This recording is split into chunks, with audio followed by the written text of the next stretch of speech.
In an astounding development, former Ferrari driver Felipe Massa is prepared to initiate a legal battle against Formula One's governing body.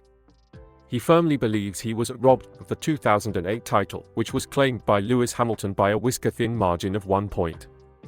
The heart of this controversy is a scandalous crash involving Renault driver Nelson Piquet Jr. during the Singapore Grand Prix in 2008, a crash Massa claims was deliberately orchestrated.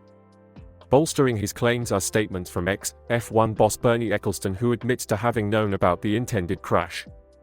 What an upheaval in the world of Formula One! Massa, who was leading the race before the incident, sees this inaction as a breach of contract and an assault on the integrity of the sport. Despite this, he insists that his proposed lawsuit is not against Hamilton, but against the unfair manipulation of the race. A battle in court seems to be on the horizon if Massa does not hear back from the FIA and Formula One management. What a twist to the tale of the 2008 championship! Well, wasn't that a turn up for the books? I'm your host, Enzo, an avid Formula One enthusiast and interview, bringing you the choicest news from the fast-paced world of F1. I'm here with the eminent Mr. William, one of the most respected commentators in the sport, known for his meticulous analysis and in-depth knowledge about racing strategies. It's a pleasure to be here, Enzo. And folks, you're in for a treat with today's story. Absolutely, William. Remember, folks, we are broadcasting right here on the F1 Motor Fever podcast channel at 3 in the afternoon and 7 in the evening every single day. We appreciate your support. So do subscribe, turn on notifications, comment on our broadcast, and share it with your friends and family. Your support keeps our engines running. And don't forget, this is where we dissect the news, delve into the subtleties, and discuss what it means for the sport and its fans. Spot on, William. Today's revelation, folks, is a game changer. You won't believe what I'm about to reveal. It's a story that has the potential to rewrite the history of Formula One. So, hold your breath, keep your eyes on the road, and most importantly, foot down. Hold tight. Here we go. Felipe, Vicente, let's cue that jingle.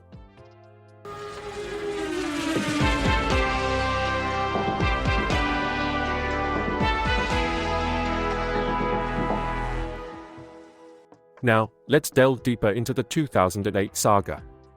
Felipe Massa's claims revolve around the controversial crash by Renault driver Nelson Piquet Jr. in Singapore. The crash sparked a major scandal the following year when it was alleged to be deliberate, a claim validated by Piquet Jr. himself.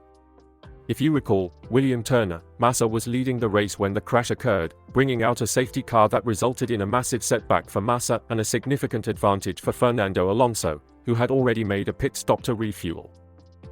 That's right, Enzo Watts. Massa finished in an unsatisfactory 13th place after a disastrous pit stop, while Hamilton took the third spot. It's also worth noting that former F1 boss Bernie Eccleston, who held the reins of the sport at that time, admitted in an interview earlier this year that he was informed about the deliberate crash back in 2008, but chose not to investigate until after the season ended. Astounding, isn't it?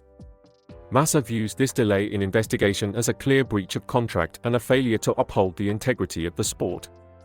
He firmly stands by his belief that the title should have been rightfully his, stating, "I trust and I really believe that for justice that we will show what happened was not correct. I am the champion, and I feel that. I feel that I have the title. The 16th champion of Formula One for Ferrari. We proved that season that we deserved it."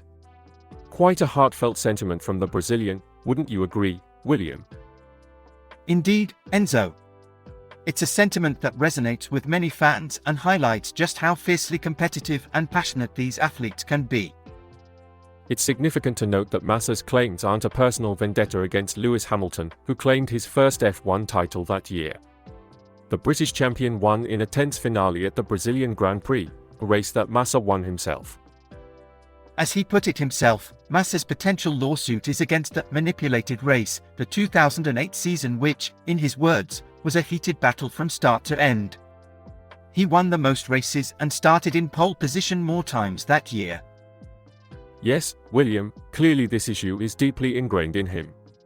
Speaking from his home, surrounded by Ferrari memorabilia and trophies, Massa said, "I lost my peace because I knew that I was robbed.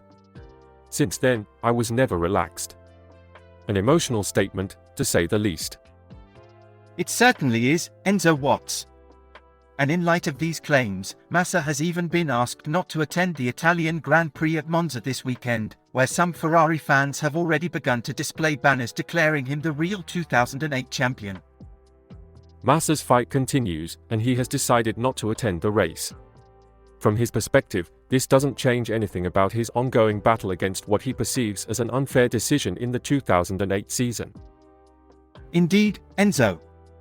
Massa stated that he finally decided to take action after reading Eccleston's interview and viewing unpublished footage of an interview by former F1 race director Charlie Whiting, who passed away in 2019. Massa, who retired in 2017 after ending his career with Williams, still holds on to hope.